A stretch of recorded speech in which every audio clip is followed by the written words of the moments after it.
Qizim, nimasi bu? Kimsan James Jackning qizi kollejga shunday kiyinib borsa-ya? Birinchi kundan hamma menga boyligim uchun xushomad qilishini istamayman. Bu nimasi? Velosipedda ketmoqchimisan? Kollej ancha uzoq.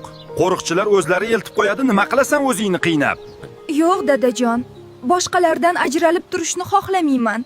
Keyin menga hamma soxta munosabatda bo'ladi. Seni oldin ko'rmagan ekanman. Yangi kelgansan shekilli. Bu kollejda xohlagan ishimni qilaman deb xomtama bo'lma. Xo'y, uni qara. Mashhur biznesmen James Jackni qizi keladi deyishgandi. Bu o'sha shekilli. Qara, yur gaplashamiz. Siz James Jackning qizimisiz? Bizni kollejga kelishingizni eshitganimizdan beri intizorlik bilan kutamiz. Tanishinglar, bu yangi o'quvchimiz. U shaharchamizga yaqinda ko'chib kelgan katta tadbirkor James Jackni qizi. Nimasi kulguli? O'rningni bilib o'tir, oyoq yalang. Sen ham yangi kelgansan, nega seni tanishtirishmadi, hayronman.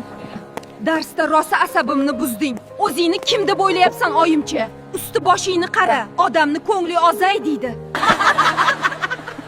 Qara, anavi seni oilangni avloddan avlodga o'tib kelayotgan olmos ko'zli taqinchog'i-ku. Sendan o'g'irlab olibdimi? Bu o'zimniki, buvim sovg'a qilgan. Hech kimdan o'g'irlaganim yo'q. Bu yoqqa cho'z. Hali senmi meni buyumlarimga tegadigan? Qaytar, u meniki. Buvim sovg'a qilgan. Qilgan ishing uchun hali afsuslanasan.